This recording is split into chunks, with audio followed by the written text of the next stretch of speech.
And hello everybody, welcome back to the channel guys. I hope you're all well. Before we do get into today's video, as always, please do smash that like button and subscribe to the channel for daily Liverpool content. Guys, in today's video, as always, here to bring you up to date with all of the latest Liverpool news for the last 24 hours. And a bit of a disclaimer, it's not going to be a positive video as such, as Liverpool fans are fuming, as you can tell there by the title. Let's just get straight into it. Let's not beat around the bush here, but you've probably heard the news now that Liverpool target or main transfer target around a month ago, David Ornstein came out, probably one of the most reputable sources within sort of football with regards to transfers to Liverpool, always pretty much bang on, along with him and Paul Joyce, and he stated that Leny Yoro was a player that the club wanted to go after. However, we're aware that Real Madrid were currently in the front seat for his signature and were kind of just waiting in the wings, so to speak,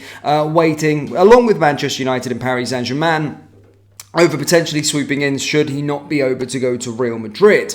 He was a prime target for Liverpool, that's what we were kind of told, but I think a lot of us within the space realised that we probably weren't going to get him because, every time Real Madrid are interested in a player, usually they go to Real Madrid. He was given the sort of the treatment, he was flown out to the Champions League final and all this kind of stuff. And what we kind of got over the last month was that Real Madrid were the sort of team that he wanted to go to, and Real Madrid were going to be the team that were going to get the deal over the line. However, maybe a couple of days ago, we got reports that Lille had accepted a bid for Manchester United. And again, the option was there. They had accepted the bid. They thought that was a good offer from Manchester United. But we still got the situation that Leny Yoro would be going to Real Madrid, and we're still waiting around for Real Madrid. However, we have now got reports, guys, of course, earlier today that Manchester United have got a deal pretty much for him, and he's flying to Manchester to do his medical, and it does look as though he will be joining Manchester United, which is outraged Liverpool fans, because this is where we always trying to... We were always lauding how the club was run. Look, everyone knows FSG that we don't really spend much money, but what people lauded was our, transfer approach, and what we were doing would be very, very shrewd, very, very smart. And if there was an opportunity to get a generational talent like Leny Yoro that was being imported, that we were very much wanting the player, then we would swoop in and put in a deal and throw a hat into the ring. Liverpool have been left with pie on their face because they didn't want to get involved. They didn't even throw the hat in the ring, and of course haven't been ready for this one to happen. And now we're starting to get reports from all of the journalists and all these kind of things stating that Yoro was Liverpool's prime target, but the Reds understood to have been convinced that he was only moved to Spain. Liverpool had a feeling it was impossible to convince Yoro to change his mind, and then we started to hear that from Ian Doyle from the Echo, pro FSG. Liverpool didn't think they could justify making an 18-year-old the second most expensive defender in the history, given the personnel already at their disposal.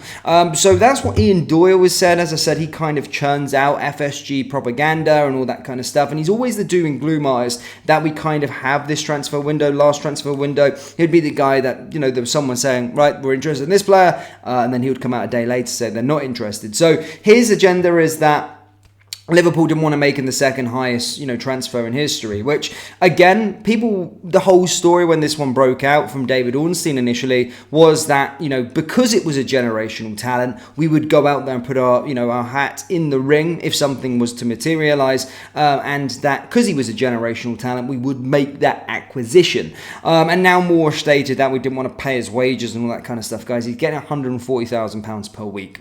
I know we have a wage structure in place, but he'd be getting the same as Ryan Gravenberch, for an 18-year-old. So it's gutting that we didn't even put our hat in the ring, and there's no backtracking that can be done here. This is a bollock drop by Liverpool because we got the understanding that Liverpool were interested in him. He was a player that we'd monitored, as a player that we were wanting as a prime target. He was a player that we wanted at this football club.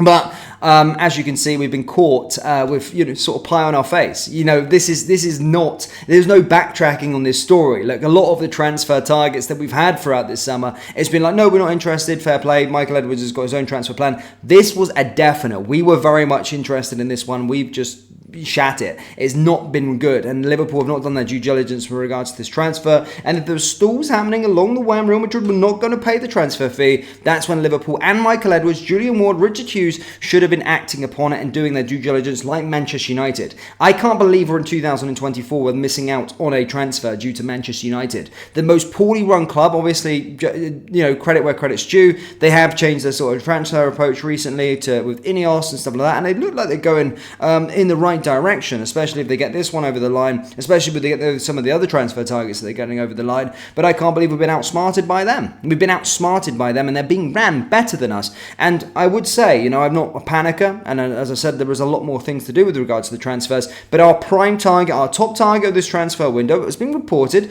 many, many times, Paul Joyce, David Ornstein, that this was our prime target, and we've been left with absolute pie on our face, not been able to get over a deal, not even able to have a chance to put our hat in the ring. And even when you started finding out he's going to Manchester United, then there should have been an offer put in place and submitted, and try and do all you can to try and hijack the transfer. And that's what should have happened. But again, as always, we don't know what's really going on. And again, it's another transfer target that we have missed out on. And as I said, Liverpool fans are absolutely fuming on social media, and kind of want a bit of clarity as to what is going on, what our transfer approach is, and this opportunistic one isn't working at this moment in time as it looks at, because being opportunistic would have been pouncing on this transfer when you knew Real Madrid was stalling and that this transfer was going to be available for the pennies that it was. Yes, I'm saying pennies, it's second highest most transfer fee for a defender, but for a generational talent, it's little, because as soon as he signed the dotted line at Manchester United, he's going to be worth treble what he is worth now. So it's silly, it's a bad one. It doesn't look good for Liverpool, but we'll have to wait and see. Now, following that, we've had reports from Fabrizio Romano that Real Madrid are interested in Liverpool's right-back Trent Alexander-Arnold. So, talking about the lack of transfer activity at this moment in time, we've got three of arguably our star players, three of our best players, three of our high-profile players currently coming into the final years of their contract. The final year of their contract where they can leave for free in the summer of 2025. Mo Salah, Virgil van Dijk and Trent Alexander-Arnold, respectively. Yes, Van Dijk and Trent have been away. They haven't met the new manager yet, so I don't expect transfer talks to be ongoing, but the Trent situation should have been dealt with ages ago. It should have been dealt with a year ago. Last summer, that should have been priority number one. Get that dealt with regards to Liverpool 2.0. And whilst I don't think he will ever force a move away, Real Madrid half the time is a tough one to turn down for any player. And he may feel like he's already achieved everything at Liverpool and he's in a transitional phase and be able to go up to Real Madrid and do bigger things. Something mismanagement with regards to the contracts, but we'll have to wait and see with regards to that. But Fritz Serrano has said that Real Madrid are very much interested in him and will make a move for him in the summer if his contract is not agreed in 2025. But yeah, an absolute shit show at this moment in time. But that's all I've got for you, Liverpool fans. Do let me know your thoughts on the Leny Yoro situation down there in the comment section below. Hit the like button, hit the subscribe button, and I'll see you all next time. Take care.